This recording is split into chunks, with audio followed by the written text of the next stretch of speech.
अस्सलामुअलैकुम, Mohammad Azhar Siddique YouTube channel के साथ हाजिर खिदमत है। आज केस लगा हुआ था इलेक्शन कमीशन के 3 मेंबर बेंच के सामने। जी बिल्कुल, यूसुफ रज़ा गिलानी की नाअहली के हवाले से बहुत से दोस्तों ने पूछा था, आप लोगों ने। मेरा केस भी लगा हुआ था मेरे दफ्तर से। मुनीर अहमद एडवोकेट की तरफ से मेरे जूनियर एसोसिएट वहाँ पेश हुए। फ़ारूक हबीब एंड अदर्स, फ़ारूक हबीब, मलिका बुखारी की तरफ से ये टोटल केस लगे हुए थे। आज 4 लगे हुए थे और 5वां केस लिखा हुआ था फाइनेंशियल टर्म्स कंसोलिडेटेड स्टेटमेंट के हवाले से। दूसरा जो फाइल किया था आलिया हमजा ने फाइल किया था उसका। तीसरे नंबर पे नोटिस टू मोहम्मद अहमद, मेरी फर्म को नोटिस था, वो केस लगा हुआ था। और चौथा था नोटिस टू अमीर महमूद, ये पॉलिटिकल पार्टीज़ के हवाले से। बस बेसिकली 3 केस थे ये सारे। आज यूसुफ रज़ा गिलानी ने और अली हैदर गिलानी ने अपना जवाब जमा करवा दिया और जवाब में यही गैर संजीदा पटिशन है। उनका ये कहना है अभी तो हमारी पटिशन्स के ऊपर आज नोटिस जारी होना था ताकि इकट्ठी सुनी जाएं और 27 अप्रैल के लिए समाअत मुलतवी हो गई है। जी 27 अप्रैल के लिए 2 इलेक्शन कमीशन के मेंबरान, जो आपको पता है, मैं बताया हुआ है आप लोगों के, उनकी रिटायरमेंट की एज करीब है और बहरहाल ये 27 अप्रैल के लिए है। और मैं बताता चलूँ आपके सामने जो मेन इशू था कि अभी तक जो है जो उन्होंने वीडियो के मेयार के ऊपर पूरा नहीं उतरता, जो वीडियो के शवाहिद मुकर्रर किए हैं उसके हवाले से, और यानी और वीडियो में नज़र आने वाले MNS को भी नोटिस आज गालबन जारी कर दिए हैं कि जो वीडियो के अंदर लोग मौजूद थे। और अब लग ये रहा है कि ये काम जो है इलेक्शन कमीशन समरी ट्रायल से आगे चला गया है। मैं पहले कह चुका था, जैसे डस्का के इलेक्शन में समरी ट्रायल की प्रोसीडिंग हुई थी, उसी बेस के ऊपर ये बहुत तेज़ी से केस चलना चाहिए था और ये चीज़ें सारी तय कर देनी चाहिए थी।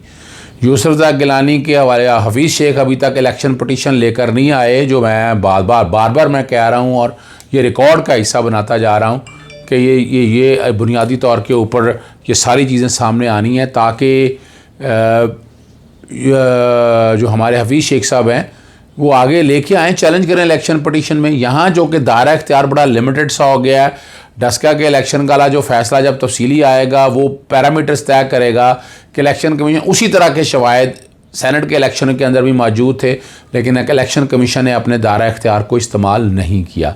ये हम और आप देख चुके हैं और इसलिए बार बार कह रहे थे। मैंने भी आज जाना था, लेकिन मेरी चूँकि लाहौर हाई कोर्ट में मसरूफियत थी, एक फौतीदगी हो गई थी, उस वजह से शायद मैं नहीं जा सका और मेरे एसोसिएट वहाँ पेश हुए। वैसे भी अंदाज़ा था कि उसमें अभी चीज़ें कोई है नहीं ऐसी, जवाब देने का मौका है, जवाब आएगा, जवाब को देखा जाएगा। जवाब की कापी मैं कोशिश कर रहा हूँ कि मेरे तक पहुँचे, जब मेरे तक पहुँचेंगी तो उसके ऊपर डिटेल में आगे मामलात को लेकर चलेंगे। अब कोशिश करूँगा कि मैं ऑर्डर्स की कॉपी जो आज के केस के कॉन्टेक्स्ट में है वो भी सामने आ जाए। कल मैंने अपने वीलॉग में ज़िक्र किया था कि आसफ़ अली ज़रदारी और मौलाना फजलुर रहमान के दरमियान जो गर्मा गर्म गुफ्तगू हुई है, और उसी गुफ्तगू के नतीजे में बड़ा वाज़ेह तौर पर सबसे पहली तो बात है कि PDM एक चीचों का मुरब्बा है, यानी ये कुछ सियासी जमात तो रजिस्टर्ड नहीं है। ये भी आज मैं नई बात देख रहा हूँ कि वो शोकास जारी करेगी, किस कैपेसिटी में शोकास जाए। या तो पॉलिटिकल पार्टीज़ हैं, you are registered under the अपने पॉलिटिकल पार्टीज़ के तहत आप रजिस्टर्ड हैं, इलेक्शन कमीशन में है, तो शोकास को तो समझ में आ रही थी। ये भी एक बहाना या ड्रामा बनाया गया, जो वॉट एवर यू, आप जो मर्जी कहें इसको, जो भी आप शक्ल देना चाहें आप दे सकते हैं, आप ताकि आप तक बातें समझ में आ जाएं। लेकिन बुनियादी तौर पर जो चीज़ें सामने लेकर आनी थी वो चीज़ें सामने नहीं आ सकी हैं। 3-4 इशूज़ पर बात हुए हैं। पहली तो बात, आसफ़ अली ज़रदारी ने बड़ा नाराज़गी का इज़हार किया कि यहाँ शोकास इशू होने की बातें जा रही हैं। हम सब एक बराबरी की सतह पर हैं, अक्सरियत राय की बुनियाद पर फैसला नहीं करना, ये कंसेंसस से फैसले होने। अक्सरियत राय के तो पार्टियों में होती है, यहाँ बैठ के कंसेंसस से फैसले होने हैं। और किसी जगह भी, किसी स्टेज के ऊपर भी PMLN का अपोजिशन लीडर का फैसला नहीं हुआ था। और जो PMLN की बात कर रही है और जो PMLN धमकियाँ दे रही है कि वो अपना कैंडिडेट वापस लाएं फिर PDM के साथ मिल जाए, उन्होंने कहा जद्दोजहद सारी इकट्ठी करनी है और इसके लिए हम पाबंद नहीं है किसी के, हमने सारे मामलात को इकट्ठे लेकर चलना है। दूसरा, इस्तीफ़ों के हवाले से, वो इस्तीफ़ों के हवाले से आपने सुन लिया है। राजा परवेज़ अशरफ ने बड़ा वाज़ेह तौर पर कह दिया कि ये तो PMLN वगैरह साहब ने कहा था, ये डराने धमकाने के लिए हमने रखा हुआ है, सिर्फ एक कार्ड इस्तेमाल करने के लिए। इस्तीफ़े कोई भी नहीं देना चाहता, इस्तीफ़े कोई क्यों देगा। और मैं भी आपको कह बैठा था कि इस्तीफ़े कोई क्यों देगा, इस्तीफ़े देने से मसाइल तो हल होने नहीं है। और आसिफ अली ज़रदारी ने यह भी बताया कि उनकी कामयाब हिकमत अमली की वजह से सारे मामला सारे सामने आ चुके हैं। और सेनेट का चेयरमैन का जहाँ तक इलेक्शन का मसला है, उन्होंने कहा कि हमने हाई कोर्ट में बाकायदा चैलेंज किया। हाई कोर्ट ने कहा कि इंटरनल प्रोसीडिंग है, तो सुप्रीम कोर्ट में जाने का फ़ायदा कोई नहीं है, सुप्रीम कोर्ट इससे आगे क्या जाएंगे। और वैसे भी अपोजिशन लीडर की सीट हमारे पास आ चुकी है। और बहरहाल इस पे मौलाना फजलुर रहमान चौके बुनियादी तौर पर PMLN के साथ चल रहे हैं, जो नवाज़ शरीफ चला रहे हैं। मरीम नवाज़ तो दिखावे के लिए रखा हुआ है। मरीम नवाज़ की से क्या है, एक बच्चे की तरह का, ज़िद्दी बच्चे की तर्ज के पोजीशन है कि ज़िद्दी बच्चा क्या रोल प्ले कर सकता है। तो ये तो ज़रा ज़हन में रख लीजिएगा, ज़िद्दी बच्चे की पोजीशन जो है ना वो ऐसी नहीं है। तीसरा जो इशू है लॉन्ग मार्च के हवाले से, कि लॉन्ग मार्च भी जानबूझ के यानी इन लोगों की वजह से कि इसको नथी कर दिया इस्तीफ़ों की वजह से, वरना एहतजाज हो सकता था, लॉन्ग मार्च हो सकता था। और लॉन्ग मार्च अब आगे चला गया है। हामिद मीर ने बड़ा वाज़ेह तौर पर कहा कि नालायक हुकूमत इससे पहले कभी आज तक देखी नहीं है और फ़ायदा हो रहा है अपोजिशन जमातों की नालायकी की वजह से। अब यही देखें कि अपोजिशन जमात, यानी अब वो चाह रहे हैं कि हुकूमत को भी वो चलाएँ और अपोजिशन को भी वो चलाएँ।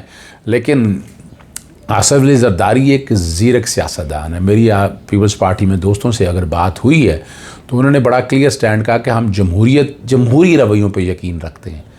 हम मार दाड़ या इस हवाले से हम एहतजाज करते रहेंगे, हम मुतालबे करते रहेंगे। अगर कहे कि किसी को गर्दन से पकड़ के उठाकर बाहर फेंक दें, लड़ाई मार कुटाई करके कहें कि हम इमरान खान को बाहर फेंक दे, कहते हैं हम इस पर यकीन नहीं रखते, क्योंकि ये कभी भी ये जमहूरी रवैया नहीं है जो जमहूरियत ने तरीक़ाकार दिया है। अदम एतमाद के हवाले से बड़ा वाज़ेह तौर पर आज भी उनका स्टैंड है, उस पर भी उन्होंने कहा अदम एतमाद के हवाले से वो कंसेंसस नहीं बन रहा। पीपल्स पार्टी ने अपनी पोजीशन क्लियर किया कि पंजाब के अंदर सबसे पहले लाया जाए, लेकिन मैं आपको बता चुका हूं कि पंजाब के अंदर PMLN बिल्कुल नहीं चाहती है कि अदम एतमाद की तरफ देखा भी जाए। और उन्हें समझते हैं कि सब अपने उस्मान बुज़दार की मौजूदगी में उन्हें बड़े फ़ायदे हैं। उस्मान बुज़दार उनके लिए रास्ते ख़ुद फराहम कर रहा है, काम उनके सारे हो रहे हैं। उन्हें उस्मान बुज़दार की जगह अगर गवर्नमेंट हुकूमत पंजाब अगर ले भी लें तो हुकूमत पंजाब हालात और कंट्रोल नहीं कर सकते। जो ये जितने माली मामलात और जितने इकनॉमिक्स इशू हैं उसमें रास्ता बड़ा कम नज़र आता है। आसिफ अली ज़रदारी ने यह भी बात उन्हें क्लियर की कि आप बाकायदा पंजाब के अंदर लेके आएँ, पंजाब हमज़ा खुद आए आगे, कोई हर्ज नहीं है, नहीं तो ऑल्टरनेट के तौर पर परवेज़ लाई की बात हुई है। ये सारी बातें चीज़ें गर्मा गर्मियों में सारी चीज़ क्लियर कर दी। लेकिन मौलाना फजलुर रहमान का कहना था कि इस्तीफ़े आप दें, इस्तीफ़े वाली ऑप्शन हम रखना चाहते हैं, वो नंबर 1 पे ऑप्शन होगी। और जहाँ तक लॉन्ग मार्च की बात है वो हम सामने ले आएंगे। बिलावल भुट्टो ने ज़ुल्फ़िकार अली भुट्टो साहब की बरसी के ऊपर जो खिताब करते हुए पैगाम इनको देना था, मरीम की जो औकात दिखानी थी या उसका चेहरा दिखाना था वो भी दिखा दिया, अपना एजेंडा भी दे दिया। और दूसरा साफ कहा है इस गवर्नमेंट को कि इस कठपुतली जो लफ्ज़ इस्तेमाल करते हैं कि कठपुतली गवर्नमेंट को नीचे गिराना है, ये नीचे जाए और ये अपने तय और वो जदोजहद अपनी वो जारी रखेंगे। और लेकिन उस गुफ्तगू का मौलाना फजलुर रहमान ने कोई फ़ायदा एडवांटेज नहीं लिया और उन्होंने शोकाज बाकायदा और शोकाज मिलने का यूसुफ रज़ाक गिलानी ने भी कह दिया है कि वो शोकाज नोटिस जो PDM से निकालने के हवाले से या इन चीज़ों को सामने से रख दे।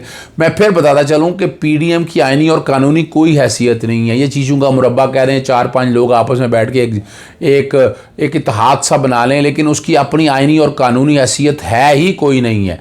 उस आइनी और कानूनी हैसियत को अगर बरकरार रखना है तो इसको अगर पॉलिटिकल पार्टी के पर लेकर आएंगे तो आपका जो सियासी तकश्शुस है बाकायदा पीपल्स पार्टी का PMLN का सारा ख़त्म हो जाएगा। साथ साथ ANP को भी नोटिस दे दिया है। और अगली जो खबर आपके सामने वो देख चुके हैं कि सेनेट के इजलास के दौरान जहाँ बड़ी अच्छी गुफ्तगू की यूसुफ रज़ाक गिलानी ने, लेकिन साथ ही उन्होंने कहा कि अपोजिशन पे हम अलहदा बैठेंगे, ANP और पीपल्स पार्टी अपनी तरफ बैठे, बाकी अपोजिशन जो है ना वो एक तरफ अलहदा बेंच के हवाले से बैठेगी। तो दरारें आपको नज़र आ रही हैं। ये इसका अल्टीमेटली फ़ायदा इमरान खान को है। इमरान खान इसका अल्टीमेटली एडवांटेज क्या लेता है जो आने वाला वक्त बताएगा। लेकिन जो गुफ्तगू मौलाना फजलुर रहमान और आसिफ ज़रदारी की हुई उसके कोई नताइज आपके सामने है कि शोकाज फिर भी जारी कर दिया। इसका फ़र्क तो पड़ता है, डेंट पड़ना, और आवाम में जो बात सामने आनी है उसका एडवांटेज तो आप देख सकते हैं कि इससे at the end of the day नुकसान किसको होना है। इजाज़त दीजिएगा। अस्सलाम वालेकुम। मोहम्मद अज़हर सिद्दीक। खुदा हाफ़िज़। पाकिस्तान जिंदाबाद।